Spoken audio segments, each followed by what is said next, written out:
On fait des heures sup, sergent? Je suppose que vous n'avez rien découvert de nouveau sur le Burundi.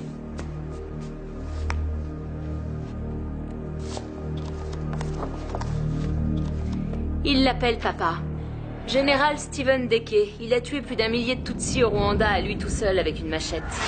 Il a évité la capture en 94 en se cachant au Congo où il a commencé à entraîner des enfants soldats pour la guerre qui y faisait rage. C'est gentil à lui de s'intéresser à la formation des jeunes.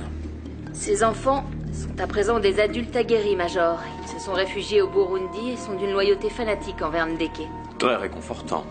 Et pourquoi l'armée régulière du Burundi ne lui tombe pas dessus? Peut-être parce qu'ils savent qu'il est bien armé et sans pitié. Tout cela est très tribal, Major. Ça remonte à 600 ans, mais en 1916, quand les Belges ont colonisé le Rwanda, ils ont estimé que les Tutsis étaient supérieurs. Donc les Belges ont donné aux Tutsis les meilleurs emplois, la meilleure éducation, le meilleur de tout. Donc, après des décennies d'injustice sociale, la haine des Hutus est devenue de plus en plus intense. Et ça se voyait dans leur façon de tuer. Aucune mitrailleuse, aucune bombe, aucune chambre à gaz. L'un après l'autre, exécutés méticuleusement et brutalement à la main. Un jour, ils travaillent, ils jouent, ils vont à l'église ensemble, et le lendemain... Il les découpe à la machette.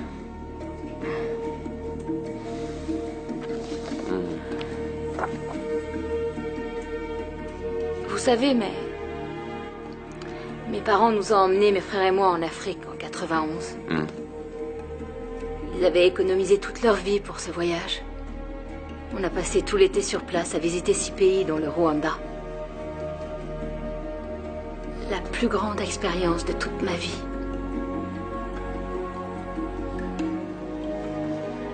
Et pour ce qui est de la propagande anti-Tutsi de 94, a-t-on remarqué des émissions de radio de ce type récemment?